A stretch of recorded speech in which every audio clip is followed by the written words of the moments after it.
ეს არის წელი, როდესაც საბჭოთა ხელისუფლებამ ქართველმა იოსებ სტალინმა გაანადგურა საბჭოთა კავშირის ინტელიგენცია, საბჭოთა კავშირის მოქალაქეები, მათ შორის უდანაშაულო ადამიანები. ისტორიას ეს ყველაფერი ახსოვს. ისტორიას ასევე დაამახსოვრდება ის თუ რა ხდება 2024 წლის ნოემბრიდან დღევანდელი დღის ჩათვლით და სამწუხაროდ ეჭვი მაქვს და დიდი ეჭვი მაქვს, რომ ეს რეპრესიები გაგრძელდება, რომელსაც ქართული ოცნება აორგანიზებს, მასობრივად არღვევენ ადამიანის უფლებებს, ადგილი აქვს წამების, სიტყვიერი შეურაცხყოფის, ფიზიკური შეურაცხყოფის ფაქტები. ვაპირებ, რომ აი ეს ყველაფერი გავაპროტესტო საქართველოს ათეულობით დასახლებულ პუნქტში, ათეულობით ქალაქსა და დაბაში, ზუგდიდიდან დაწყებული, დედოფლის წყაროთი დამთავრებული, სურს რომ აი ჩემ პლაკატებით მივაწვინო ხმა, გარდა იმისა, რომ არსებობს მედია საშუალებები და ინტერნეტ პლატფორმები, საიდანაც ჩვენი ქვეყნის რეგიონებში ეცნობიან მიმდინარე ამბებს, სურს რომ აი უშუალოდ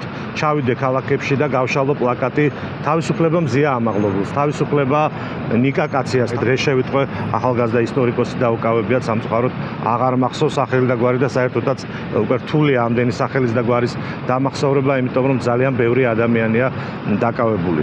თავისუფლება პოლიტპატიმრებს, არა რეპრესია.